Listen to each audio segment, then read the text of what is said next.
So I want to talk about a couple of things to do with Solo Leveling, and particularly, of course, Season 2 for Solo Leveling, because the anime is currently airing, and there's a lot of discussions on whether this series is good or not, things taken out of context, a lot of haters making up stuff about it, and again, surprise, surprise, TikTok brain rot strikes again, with certain individuals out there making stuff up, trying to frame certain things out of context and trying to send hate towards it, which, surprise, surprise, this was the same thing that happened to earlier sometimes as the feelings of Russian.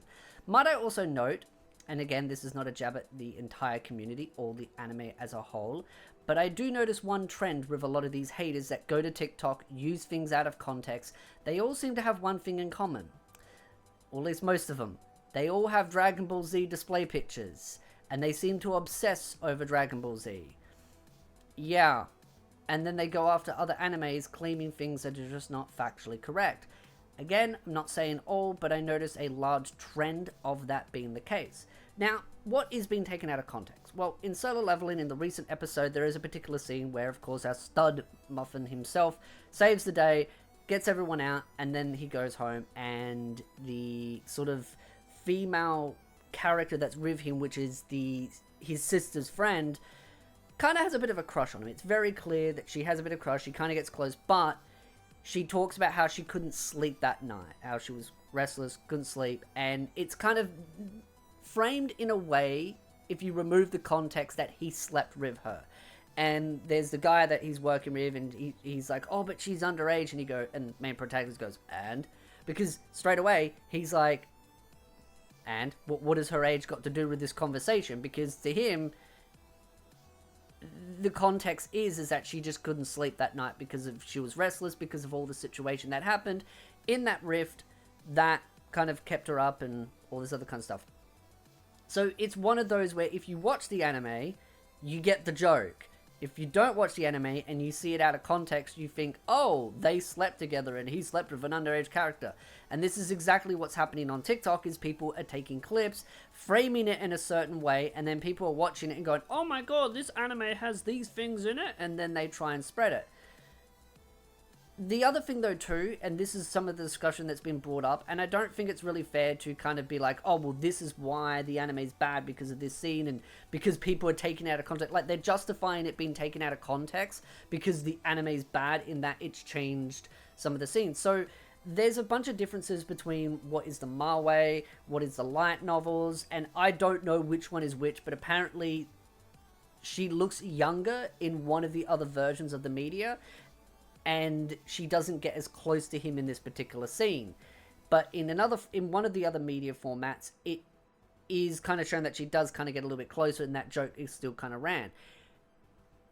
I don't know the full context to that particular situation, because some people are saying that it's vastly different, some are saying it's not really that different, and some are saying it depends on which sort of format you're looking at, whether it's light novels or the manhwa. Light novels, again, is reading it, so your own imagination can be kind of a little bit different. So there's a bunch of different sort of forms that people are using.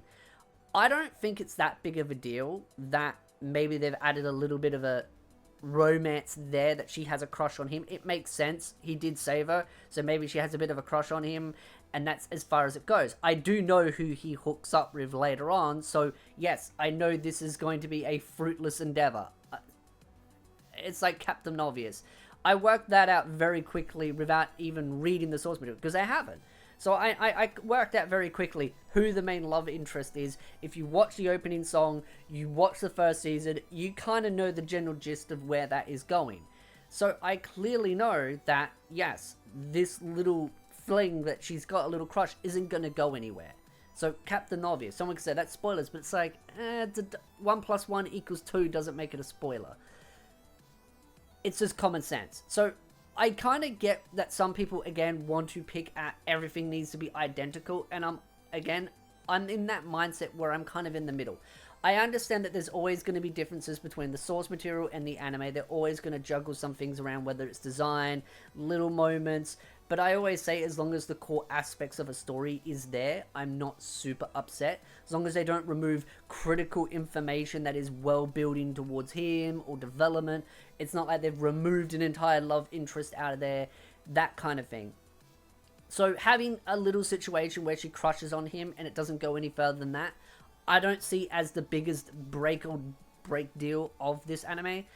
I get that some may not like it, but I do feel like some are being a little bit purist. I can understand the criticism to a point, but I do think some are just kind of going down that route of being like, no, it must be identically one-to-one. You're never going to get a one-to-one. At the end of the day, if you want a one-to-one, you can still read the source material. And because there are different versions to it, yeah. And the other thing, though, too, is Solo Leveling. I kind of knew when it was coming out that it would be one of those where it's very heated, because it is an anime that isn't as beloved in Japan, and many people know why, and many people don't. And it isn't anything to do with animation style or anything like that. It's to do with the story itself, because this is a moe. It was written in Korea, and the individual that wrote Japan to be kind of in a very negative light. And because of the whole situation much in the past of a certain war between these two countries, there's some people that still do hold a grudge between past situations in that. And so certain stories like this do have characters or sort of representation of countries in a not so good light. So of course Japan looks at this story and goes, we don't like this because of the history behind the story. Even if the anime is changing things to kind of steer away from that negative depiction of Japan. And that's the thing, that there is clearly going to be changes. They're not going to have all that Japan negativity in the anime, because it is clearly going to turn nose at some Japan fans. But clearly some still know about it and are kind of sitting there going, no, we don't want to support this anime because of that reason. It's still doing really well over here, and because of the fact that the West is much more bigger now than ever before as far as a market goes, I think they can kind of afford to keep pushing this anime, and whatever backlash they get in Japan, they can kind of live with, because the West is kind of picking up the slack, because Solo Leveling is very popular over in the West. And that's just simply because a lot of people don't really care about that past history because it doesn't affect them.